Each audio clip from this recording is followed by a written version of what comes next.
Halo teman-teman, dalam video kali ini saya akan membahas dan membagi pengetahuan kepada kita semua terkait dengan peredaran darah pada tubuh manusia. Kita simak kita punya materi tentang sistem peredaran darah pada tubuh manusia.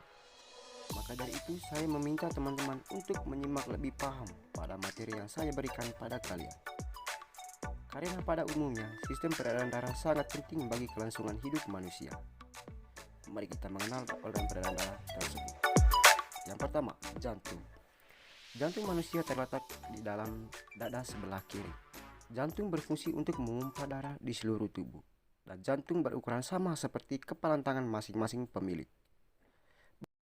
Bentuk jantung seperti pada gambar di samping, dan jika jantung kita potong, penampakannya seperti berikut. Terdiri di atas 4 ruang.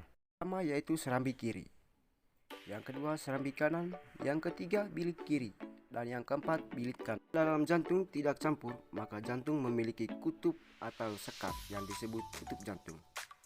Cara kerja jantung. Fungsi jantung. Jantung adalah untuk memompa darah.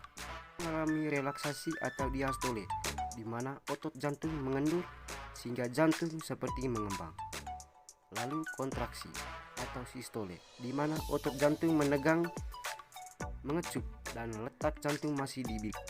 Setiap jantung berdenyut selalu ada gerakan relaksasi dan kontraksi secara terus-menerus selama manusia itu hidup. Jantung ada organ yang tak kalah penting seperti paru-paru. Letaknya seperti pada gambar berikut. Berikutnya yaitu kita akan mengenal jenis-jenis pembuluh darah.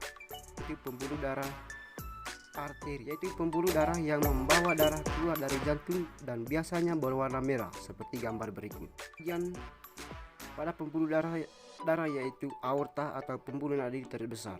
Yang kedua, pembuluh nadi arteri. Yang ketiga, pembuluh kapiler atau pembuluh yang sangat kecil ke penghubung organ.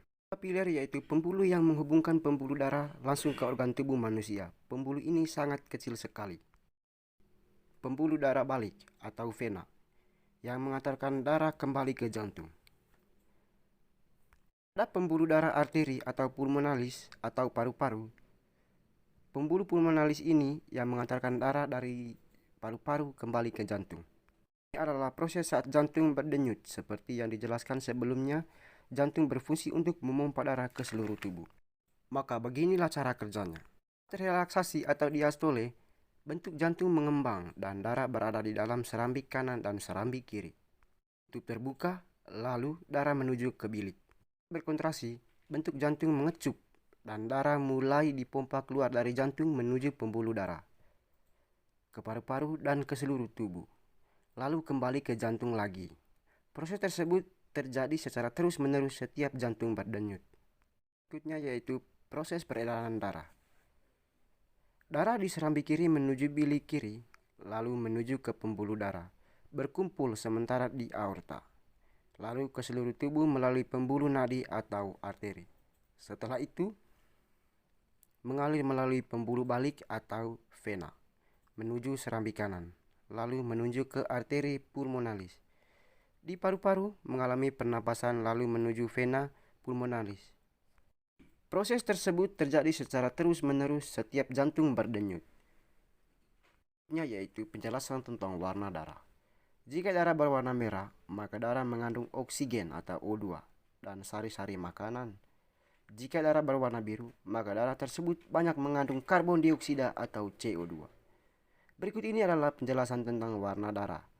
Pada peredaran darah, saat darah menuju paru-paru, darah masih berwarna biru sehingga mengandung karbon dioksida atau CO2. Tetapi saat kita bernapas, kita menghirup oksigen atau O2. Baik teman, terima kasih. Itu saja tentang sistem peredaran darah pada tubuh manusia. Semoga bermanfaat. Sekian dan terima kasih.